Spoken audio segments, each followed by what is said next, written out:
Imagine this. Your door's locked, your phone is in your hand, the internet is open, nobody can see you. Then you hear the adhan.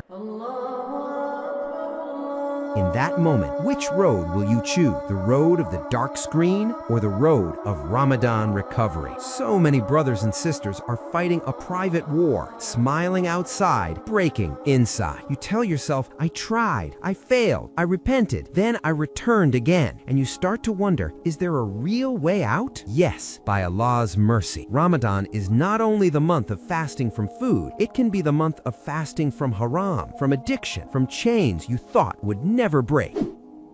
1. Start with dhikr, remembrance. Dhikr is not just words. Dhikr is a shield, a rope of rescue, a light when you're alone. This Ramadan, keep your tongue busy so your heart isn't left empty. When you're walking, waiting, on the bus, alone in your room, fill the silence with salawat. Allahumma salli ala Muhammad.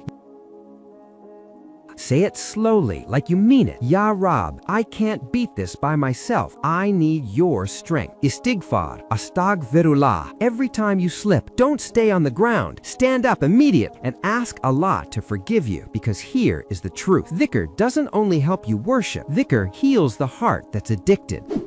2. Get closer to Allah with extra worship. Allah tells us in a famous hadith Qudsi that when a servant comes close through obligation, then keeps coming closer through extra deeds, Allah loves them and Allah protects their hearing, their sight, their hands, and their steps. And in your battle, that matters. When Allah protects your eyes, the haram becomes easier to leave. When Allah protects your heart, temptation becomes weaker. 3. Use tikaf to break your routine. If you can, even for a little, sit in the masjid, especially in the last 10 nights. Tikaf is not a comfort trip, it's a reset, a clean space where your soul can breathe again. 4. Make one brave decision about your phone. If your phone is your biggest doorway to haram, then Ramadan recovery needs a real boundary. Consider using a simple phone for a month or set strict limits. Only necessary use, daytime, short, and control. Don't take the screen with you into the night. Ramadan nights are for Quran, Salah, and Dua. When the hardest moment comes, you're alone. The urge hits. The whisper says, just 1 minute. Nobody will know, but Allah knows. Raise your hands and say, even if your voice is shaking, Ya Allah, I am fasting. Help me. Save me from what destroys me. Then replace the moment of sin with a moment of dhikr. And if you do that quietly, sincerely, you are tasting Ihsan, to worship Allah as if you see Him. And if you don't, to know He sees you. Be brave this month. Put the smartphone away. Get a simple dumb phone with buttons. No internet, no apps. Disconnect from the digital noise so you can finally hear the Quran. When you are alone and the urge hits, remember, I am fasting. That moment when you want the sin but stop because Allah is watching is the level of Ihsan. That is true victory. If you are ready to start this journey of recovery, write Ya Allah, help me in the comments and share this with someone who might be fighting a silent battle.